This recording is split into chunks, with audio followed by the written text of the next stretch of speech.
Merhabalar arkadaşlar. Hadi Örsen'in YouTube kanalıma hepiniz hoş geldiniz. Bugünkü videomda ön kısımlarında cepleri olan 1 yaş ölçülerinde bebek hırkasının anlatımını yapacağım. Hırkam için kartopu Elite Wool kullandım. 100 gram ağırlığında, 220 metre uzunluğunda. Yün içerikli bir ip kullandım. %51 akrilik, %49 yün içeriyor arkadaşlar. Renk kodum ise K025. Hırkam için 2 yumaktan biraz fazla ip kullandım.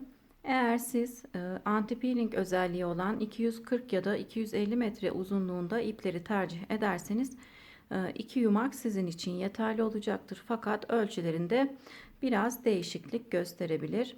3,5 numara şiş kullanarak ördüm. 6 adet de ilik açtım. İlik aralarımı 12 haroşa sırasında bir açtım arkadaşlar. Hırkamızın ölçüleri şu şekilde. Beden genişliğimiz 28 santim. Beden uzunluğumuz 34 santim. Kol boyumuzun uzunluğu ise 31 santim. Hırkamızın kollarını katlayarak da kullanabilirsiniz.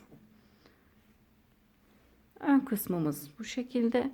Arka kısmımız da bu şekilde. Gerçekten çok şık ve sade bir model arkadaşlar. Bebeklere de çok yakışacağını düşünüyorum. Kanalıma ücretsiz olarak abone olabilirsiniz. Beğeni ve yorumlarınızla beni desteklerseniz sevinirim. Yeni videolarımdan haberdar olmak için de bildirim zilini açabilirsiniz. Şimdi hırkamızın yapımına geçelim. Örmek isteyen herkese kolay gelsin. Hırkamız için 3,5 numaralı şişe 77 ilmek atarak başladım. Yakamız için 3 haroşa sırası ördüm. Hırkamız haroşa örgüden oluşmakta. Yine 3,5 numaralı şişle hırkamızı örmeye devam edeceğim. 3 haroşa sırası ördükten sonra artırmalara geçeceğiz. Bu sırada şimdi ilik açıyorum. Her iki yüzde de sıra sonunda son ilmeğimizi örmeden şişimize takıyoruz. Diğer yüzde haroşa olarak yani ters olarak örüyoruz. Örmeden şişime taktığım ilmeği ters olarak örüyorum.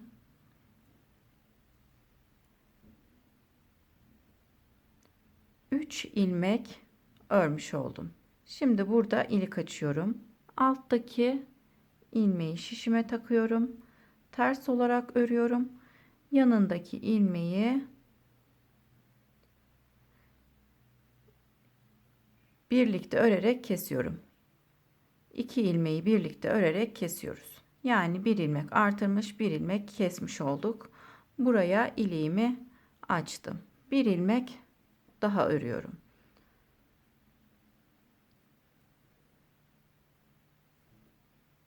Pat kısmımızı 7 ilmeğe tamamlıyoruz. 2, 4, 6, 7. 7 ilmek pat ilmeğimiz olarak düşünelim. Şimdi artırmalara geçelim. Artırmamı şu şekilde yapıyorum. Bir ilmek artırdım. 3 ilmek haroşa örüyorum. Tekrar bir ilmek artırıyorum. 3 ilmek haroşa örüyorum. Bir ilmek artırıyorum. 3 ilmek haroşa örüyorum. Yine bir ilmek artırma yapıyorum. 3 ilmek haroşa örüyorum. Sıra sonunda 7 pat ilmeğimiz kalana kadar bu şekilde artırmalarımıza devam ediyoruz. Bir ilmek artırıp 3 ilmek haroşa örüyoruz. Bir ilmek artırıp 3 ilmek haroşa örüyoruz. Artırmalarımızı biraz sıkı yapalım arkadaşlar. Herhangi bir boşluk oluşmasın. 1, 2, 3. Tekrar bir ilmek artırıp 3 ilmek haroşa örüyorum. Sıramızı bu şekilde 7 ilmeğimiz kalana kadar tamamlayalım.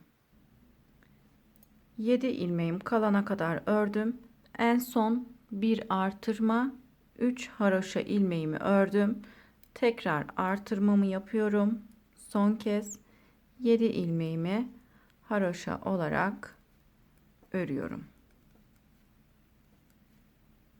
Sondaki ilmeği şişime geçirip arka yüze geçiyorum.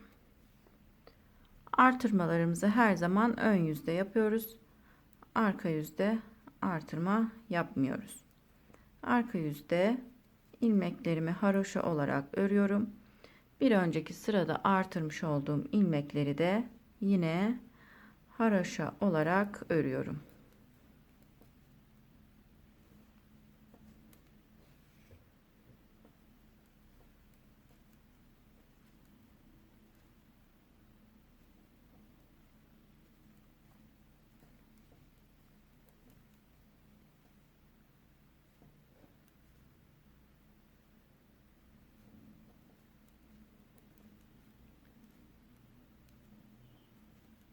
Bütün ilmeklerimizi sıra sonuna kadar haroşa olarak örüp sıramızı tamamlayalım.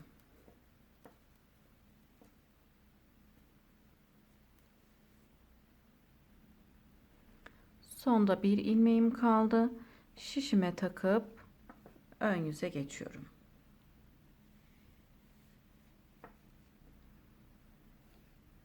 Ön yüzde yine bütün ilmeklerimi haroşa olarak örüyorum.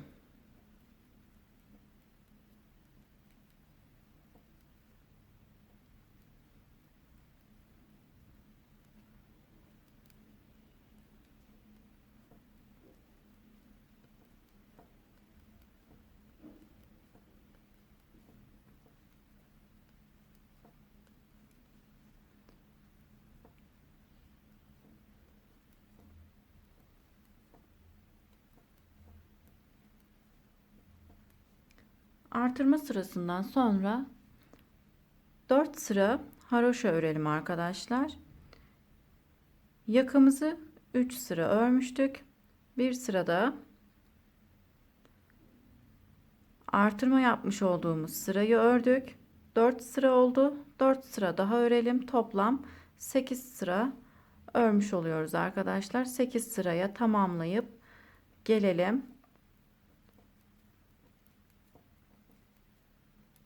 4 sıra boyunca herhangi bir işlem yapmayacağız. Sadece şişimizde olan ilmeklerimizi haroşa olarak örüp tamamlayacağız.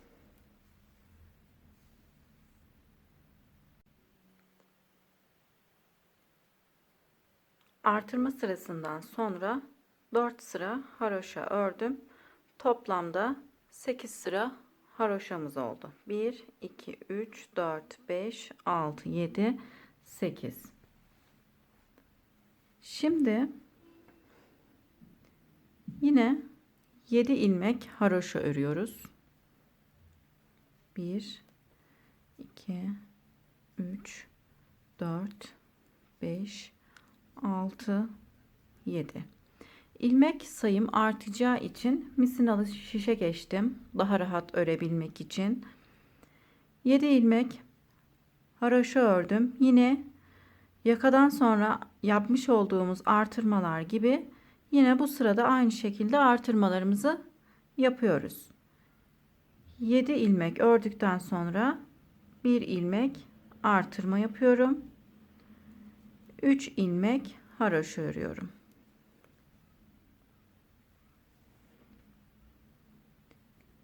Bir ilmek artırma yapıp artırmış olduğumuz ilmekleri biraz sıkı yapalım arkadaşlar. 3 ilmek haroşa örüyorum. Tekrar artırmamı yapıp 3 ilmek haroşa örüyorum.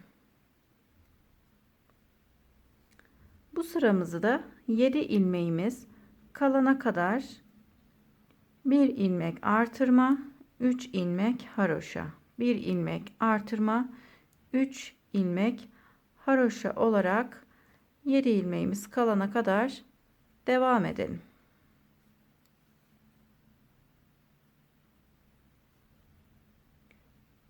En son bir artırma yaptım. 3 ilmek ördüm. Pat kısmımızda 8 ilmeğimiz kaldı. Bir ilmeği daha örüyorum. Şimdi pat kısmımızdan önce bir ilmek daha artırma yapıp pat kısmımda olan 7 ilmeğimizi haroşa olarak örüyorum. Sondaki ilmeği örmeden alıp arka yüze geçiyorum.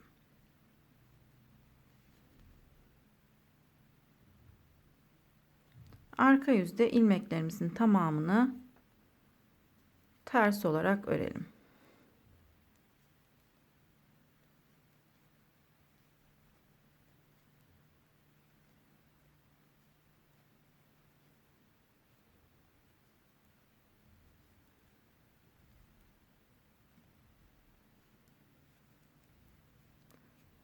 Sıramızı örerek tamamlayalım.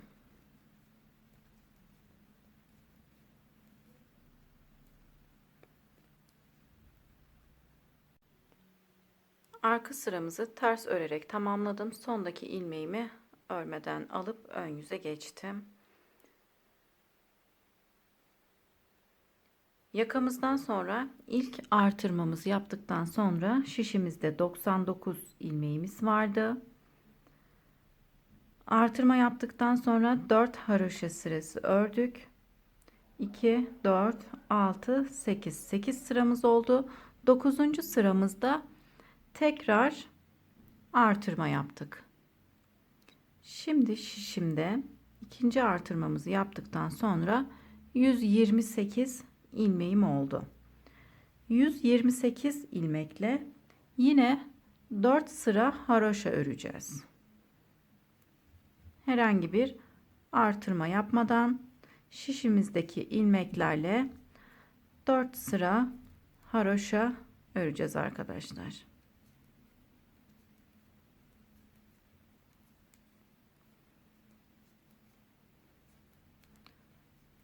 Dört sıra haroşamızı örüp gelelim.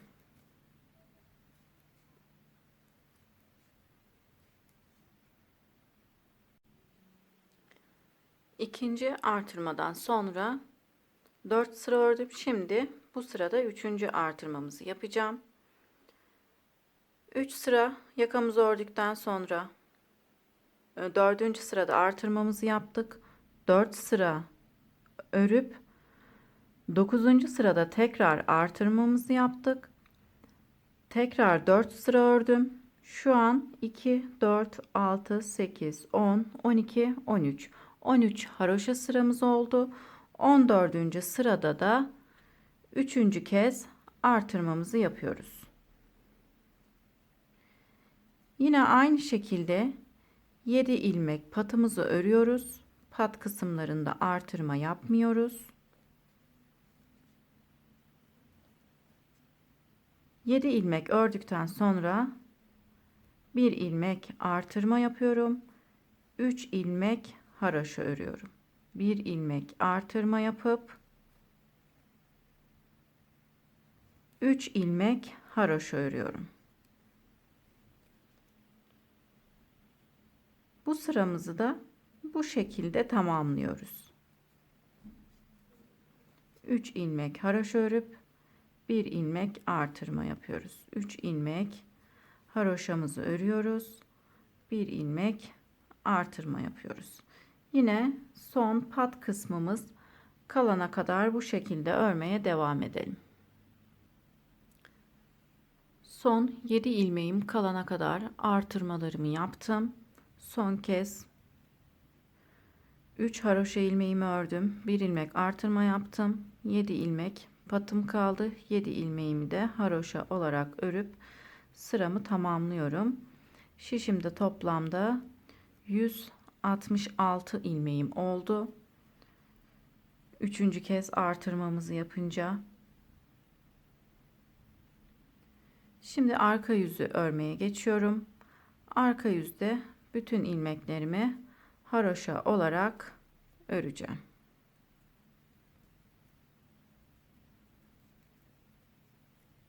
Sıramızı tamamlayalım.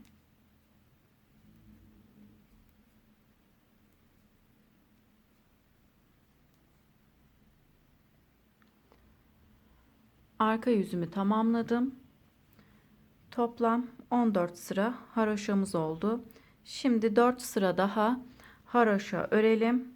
18 haroşa sırasına tamamlayıp gelelim arkadaşlar. 4 sıra daha ördüm arkadaşlar. 3. artırma sıramızdan 4 haroşa sırası daha ördüm. Toplamda 18 haroşa sıramız oldu.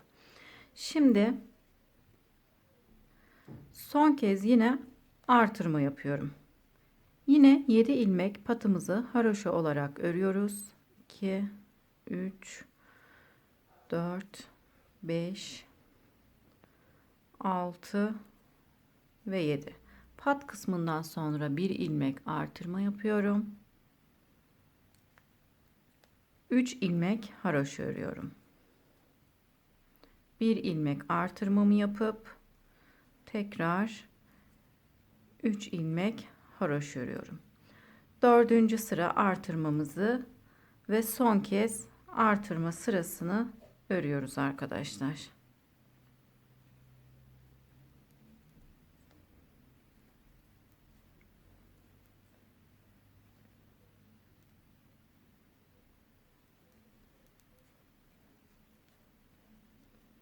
Bu sıramızı da bu şekilde tamamlayalım. 1 ilmek artırma, 3 ilmek haroşa, 1 ilmek artırma, 3 ilmek haroşa örerek sıramızı tamamlayalım.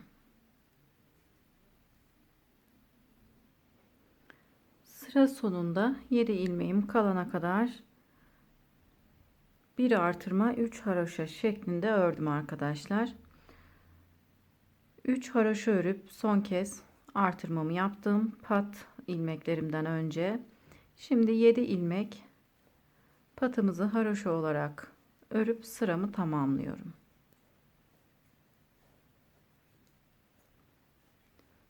Son ilmeği örmeden alıp arka yüze geçiyorum. Arka yüzde ilmeklerimizi haroşa olarak örüyoruz.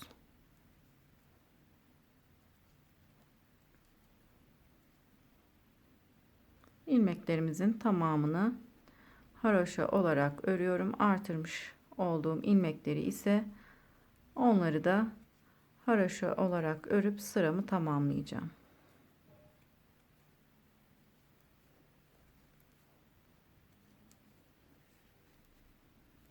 Sıramızı tamamlayalım.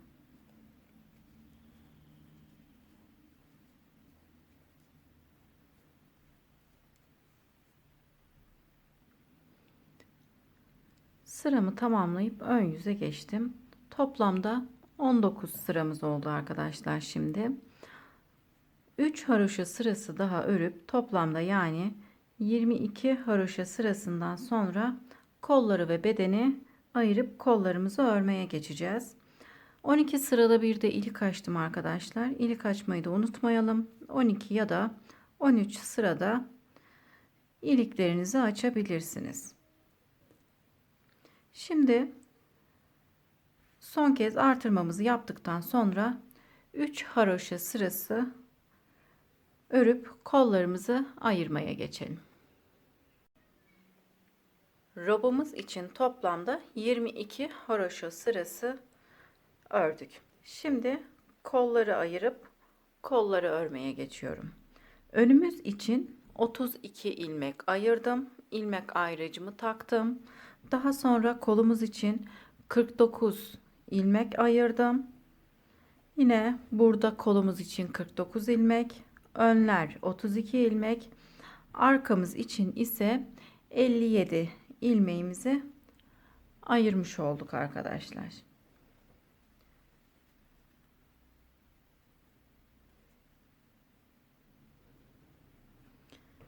Şimdi önümüz için 32 ilmeğimi haroşa olarak örüyorum.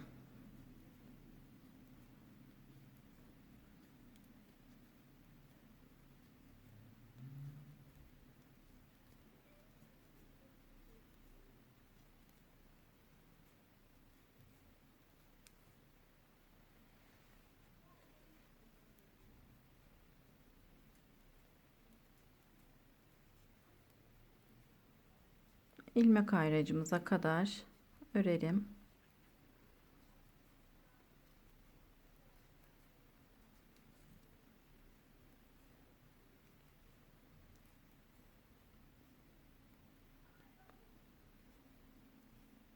İlmek ayracımı çıkarıyorum. Başka bir 3,5 numaralı şişe geçip kolumuz için ilmeklerimi örüyorum.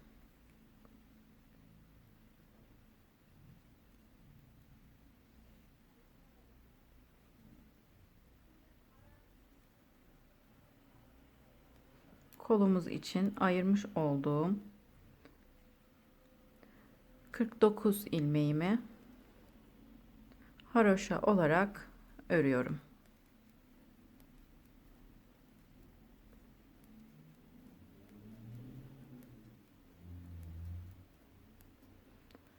Ayraç kısmımıza kadar örelim. Kolum için 49 ilmeğimi ördüm. İlmek ayracımı çıkarıyorum. Diğer yüze geçiyorum.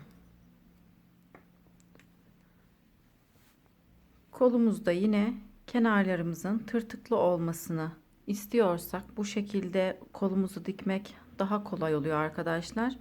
Dikiş izimiz de belli olmuyor.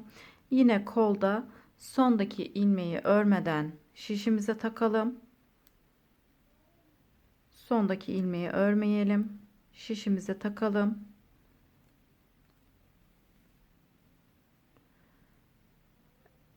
Diğer yüze geçince sıramızı örmeye başlarken haroşa olarak yani ters olarak ilmeğimizi örelim.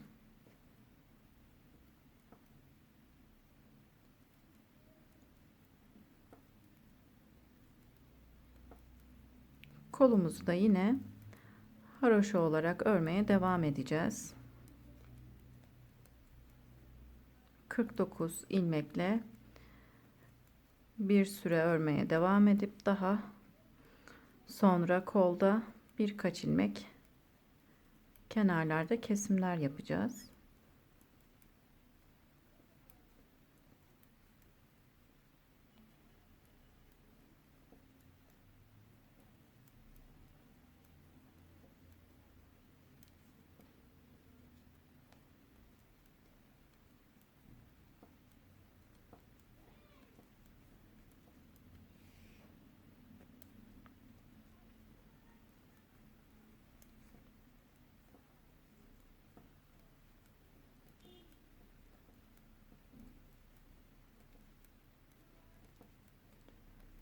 Kolda sıra sonuna geldim. Sondaki ilmeği örmeden alıyorum.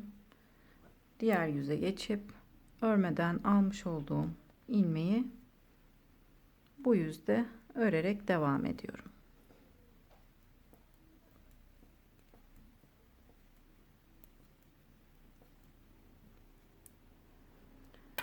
Şimdi kolumuzu biraz örelim arkadaşlar. Kolda biraz ilerleyip gelelim. Kolumuzu örerek ilerledim.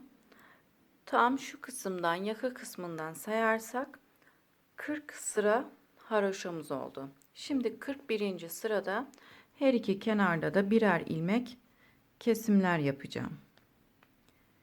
İlk ilmeği ters olarak örüyorum.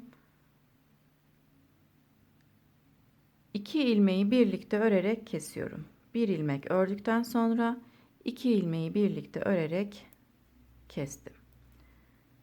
Şimdi 3 ilmeğim kalana kadar haroşa olarak örmeye devam ediyorum.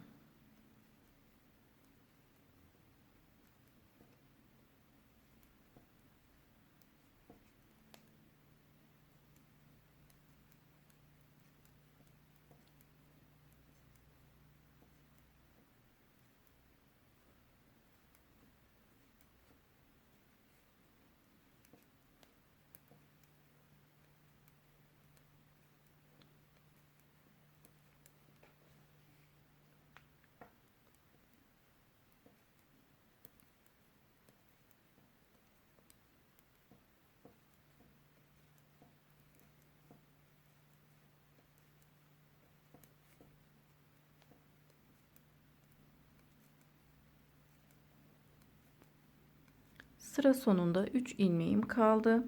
2 tanesini birlikte örerek kesiyorum. Sondaki ilmeği örmeden şişime takıp diğer yüze geçiyorum. Arka yüzde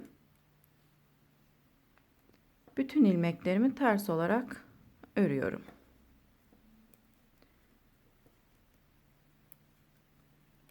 Yakadan sayarsak 40 haroşa sıramızdan sonra 41. haroşa sırasında her iki kenarlarda birer ilmek kesimler yaptık. Şimdi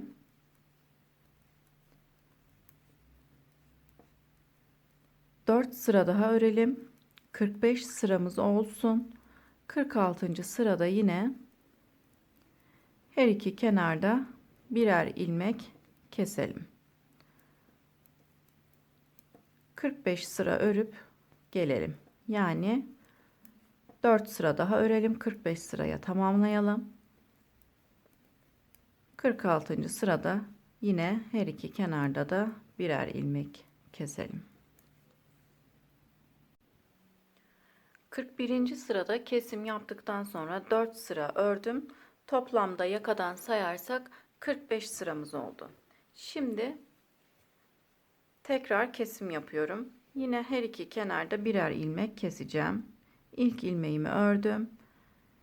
2 ilmeği birlikte örerek kesiyorum. Yine sıra sonuna kadar örüyorum. 3 ilmeğim kalana kadar örüyorum.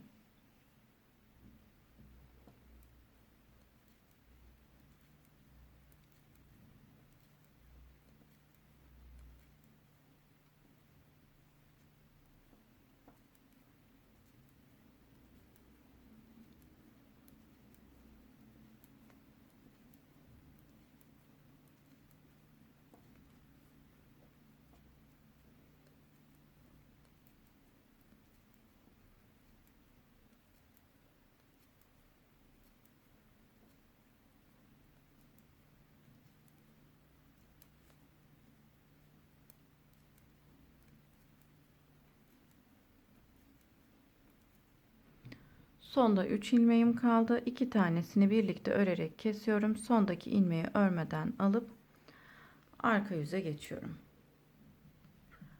Arka yüzde ilmeklerimizi ters olarak örelim.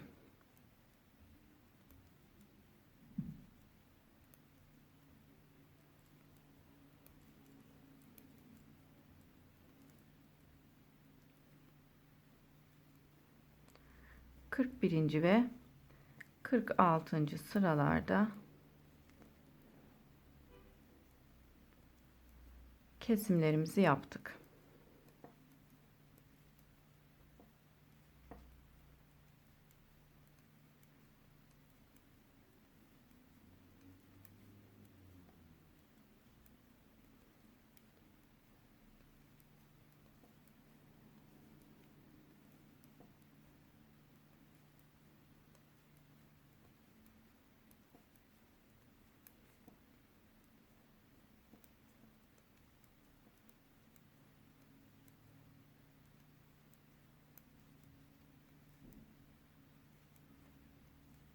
Arka yüzümü örerek tamamladım. Şimdi ikinci kesimimizi yaptıktan sonra 6 sıra haroşa örüp tekrar kesim yapacağız. Yine her iki kenarda birer ilmek kesim yapacağız. 6 sıra haroşamızı örelim. İkinci kesimden sonra yani 46. sırada ikinci kesmemi yaptıktan sonra 6 sıra haroşa örüp 3. kesmi yaptım. Her iki kenarda birer ilmek kestim. Daha sonra tekrar 6 sıra haroşa ördüm. Yine her iki kenarda birer ilmek kestim. 4. kesimi yaptım. 4. kesimden sonra 4 sıra haroşa ördüm. Şimdi arka yüze geçiyorum. Bu sırada kolumu keseceğim.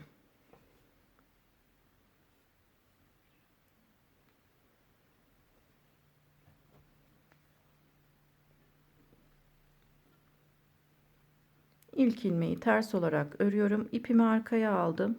Bir ilmek düz örüp ilk örmüş olduğum ilmeği üzerinden geçirerek kesiyorum. Tekrar bir ilmek düz örüp ilk ilmeği üzerinden geçirip kesiyorum.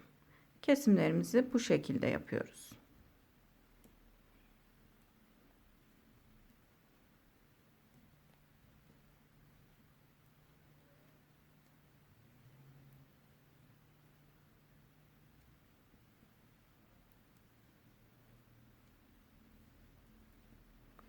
Bu şekilde kolumuzu kesip bitirelim. Daha sonra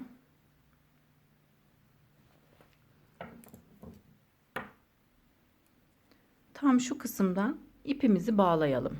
İpimizi bağlayıp ayraç olan kısma kadar, yani diğer kolumuza kadar örelim. Bu kolumuzu da aynı bu kolumuzu örmüş olduğumuz gibi kesmelerimizi aynı yerlerde yapalım. Aynı şekilde kolumuzu örüp tamamlayalım. Daha sonra beden kısmına geçelim. Şimdi kolumuzu örüp gelelim arkadaşlar. Bu kolumu da diğer kolumu örmüş olduğum gibi ördüm. Kesimlerimi aynı sıralarda yaparak kolumu tamamladım. Daha sonra şu kısımdan ipimi bağlayıp bu kısma kadar geldim. Şimdi arka yüze geçiyorum. Arka yüzde ilmeklerimi haroşa olarak örüyorum.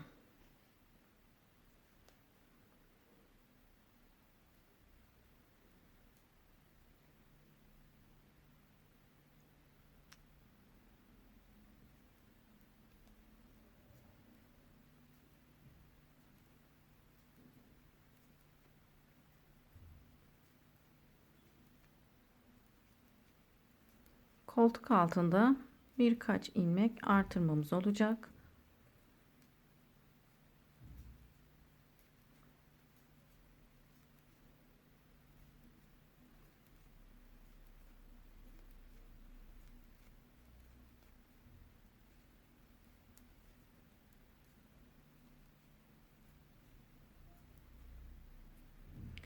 Şimdi koltuk altında 2 ilmek artırma yapacağım. Artırmalarımı şu şekilde yapıyorum. İpimi şu şekilde parmağıma dolayarak ilmek atıyorum. Tekrar bir ilmek daha atıyorum. Koltuk altında arka yüzde 2 ilmek atmış oldum. Ön yüzde örerken de yine bir ilmek artırma yapacağım. Toplamda koltuk altında 3 ilmek artırmamız olacak.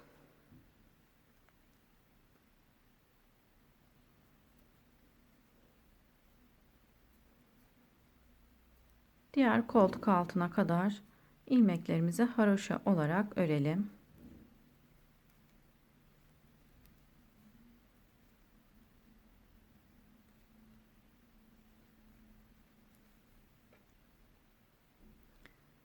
Diğer koltuk altına geldim. 2 ilmek de bu koltuk altında atıyoruz.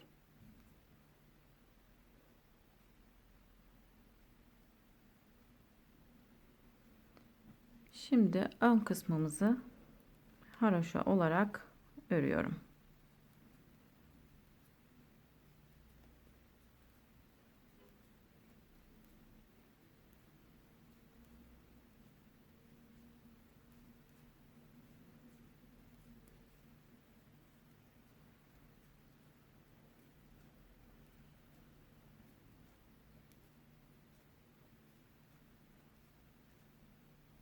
Sıramızı tamamlayalım.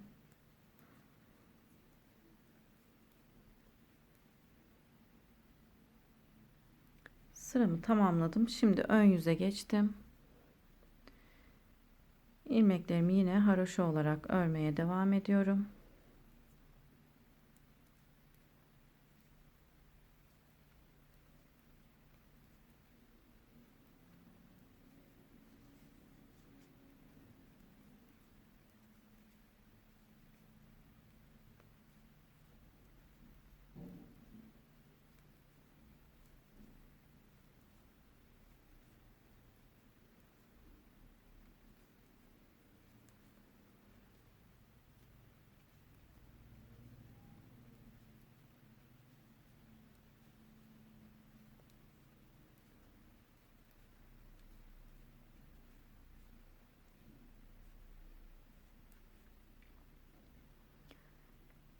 Arka yüzde 2 ilmek artırmıştık. Şimdi bir tanesini haroşa olarak örüyorum. Ara kısımda arkadaşlar ipimiz uzadı. Şimdi burada uzayan ipimizle de şu şekilde ipimizi çeviriyorum. Burada da bir ilmek artırmamızı yapıyoruz. Şu şekilde de örebiliriz.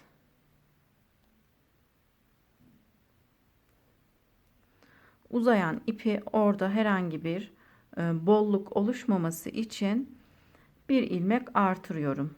Kolda 3 ilmek artırmış olduk. 2 ilmek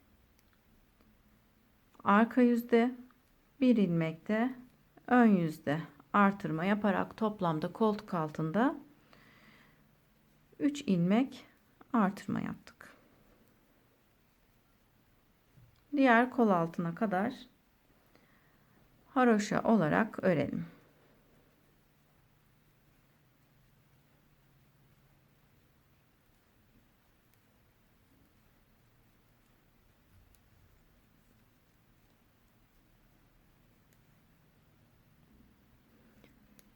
Diğer kolumuza kadar geldim. 2 artırmış olduğum ilmeğin bir tanesini haroşa olarak örüyorum. Yine burada ipimiz uzadı. Bu ilmekle de bir ilmek artırma yapıyorum. Bu iple arkadaşlar. İpimi şu şekilde takıyorum. Bir ilmek örüyorum.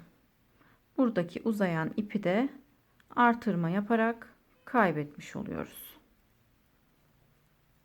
Şimdi diğer ilmeklerimi haroşa olarak örmeye devam ediyorum.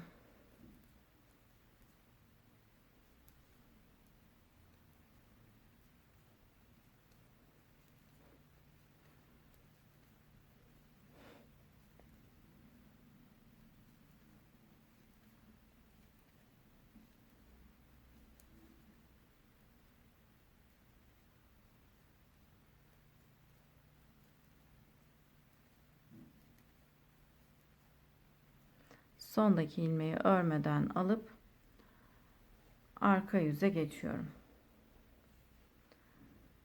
Şimdi arkadaşlar şişimizde olan ilmeklerin tamamını haroşa olarak öreceğiz. 12 sırada bir de yine ilik açacağız. Şişimizde olan ilmeklerle beden kısmımızı tamamlayacağız. Beden kısmını tamamladıktan sonra kaç haroşa sırası ördüğümü ve kaç santim ördüğümü söyleyeceğim arkadaşlar. Şimdi beden kısmını örüp gelelim. Beden kısmımızı tamamladım arkadaşlar. Yaka kısmından sayarsak toplamda 66 haroşa sırası ördüm. 6 tane de ilik açtım. İlik aralarımızda 12 haroşa sırası. Şimdi bedenimizi kesmeye geçiyorum.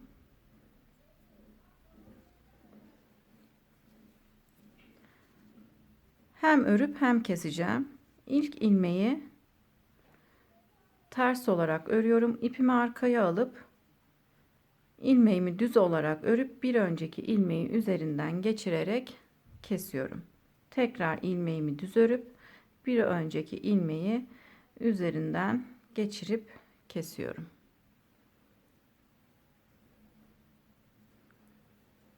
Beden kısmımızı bu şekilde kesip tamamlayalım. Daha sonra hırkamız için cep öreceğiz arkadaşlar. Daha sonra cep örmeye geçelim. Şimdi beden kısmımızı keserek tamamlayıp gelelim.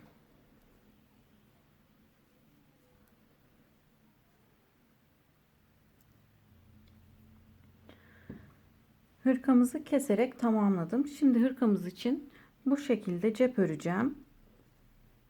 9 ilmekle başlayıp kenarlarında artırmalarımız olacak. 4 sıra artırma yapıp Toplamda cebimizi 2, 4, 6, 8, 10, 12, 14 sıra örüp tamamlayacağız. Şu şekilde hırkamızın önlerine dikeceğim.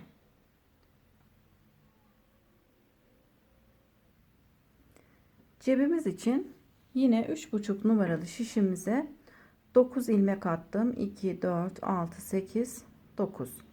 Şimdi arka yüzü haroşa olarak örüyorum. Herhangi bir artırma yapmıyorum. Artırmalarımızı ön yüzde yapacağız.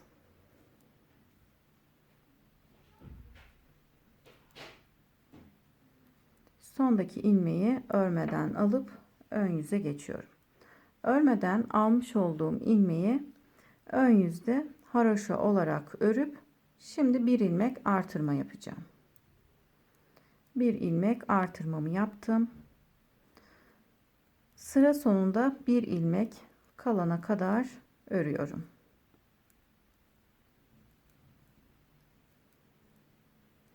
Sonda bir ilmeğim kaldı.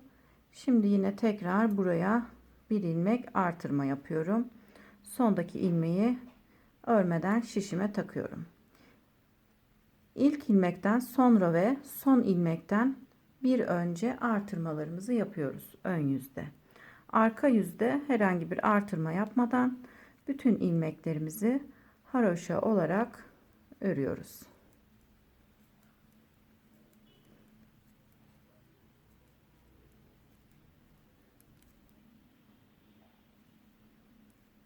Sondaki ilmeği örmeden şişime aldım. Ön yüzde haroşa olarak örüp bir ilmek yine artırma yapıyorum.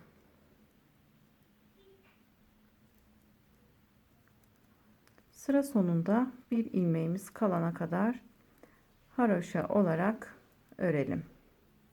Sonda bir ilmeğim kaldı. Bir ilmek artırma yaptım. Sondaki ilmeğimi örmeden şişime takıp arka yüze geçtim. Arka yüzde ilmeklerimizi haroşa olarak örüyoruz.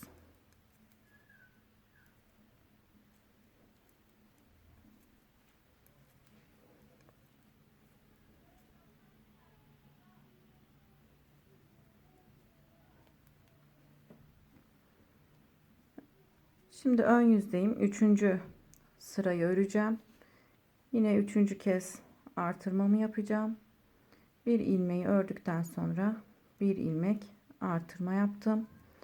Sonda bir ilmeğim kalana kadar haroşa olarak örüyorum.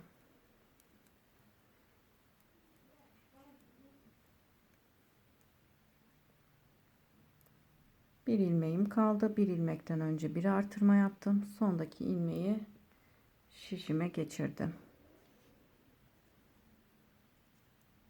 Arka yüzde ilmeklerimizi haroşa olarak örelim.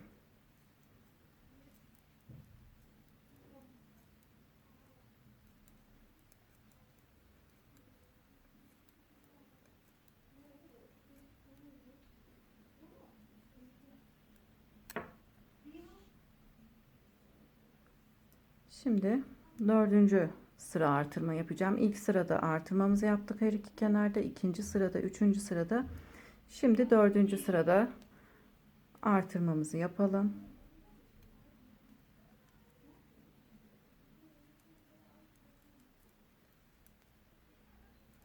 Sıra sonunda bir ilmek kalana kadar haroşa olarak örelim.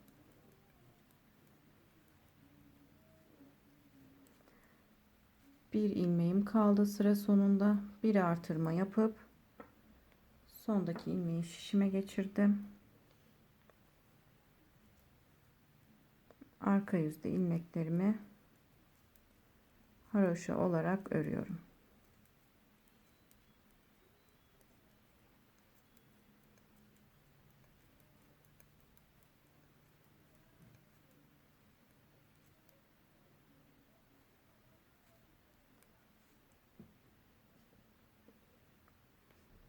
Ön yüze geçtim.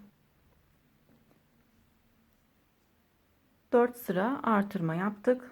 9 ilmekle başlamıştık. Şişimde şu anda toplam 17 ilmeğim var. 2, 4, 6, 8, 10, 12, 14, 16, 17. Şimdi artırma yapmıyorum. Şişimde olan ilmeklerle haroşa olarak örüyorum.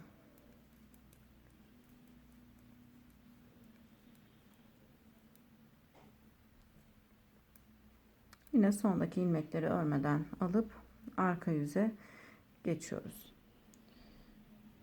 Bu sırayı ön yüz olarak kabul ediyorum. Fakat arkadaşlar şu şekilde dikeceğim. Şu kısmın haroşa olarak görünmesi için cebimizin arka yüzünü dikeceğim. Şu şekilde. Cebimizi anlatırken bu kısmı ön yüz, bu kısmı arka yüz olarak düşündüm. Ama arka yüzünü bu şekilde dikeceğim. Şu kısmın haroşa olarak gelmesi için bu şekilde. Arka yüzden sayarsak 2, 4, 6, 8, 10, 12, 13 kesmiş olduğumuz sırayla birlikte 14 sıra cebimizi örelim. Kesip cebimizi tamamlayalım. Daha sonra hırkamıza dikelim arkadaşlar. Şimdi 14 sıraya tamamlayıp geliyorum. Cebimi tamamlayıp diktim arkadaşlar. Bu kısma diktim. Şimdi diğer cebimi de bu tarafa dikeceğim. Cebimizin kenarlarında olan tırtıklı kısımlardan hırkamıza birleştiriyoruz. Şu şekilde tam tırtıklı kısımlardan ilmeklerimizi alıp dikiyoruz.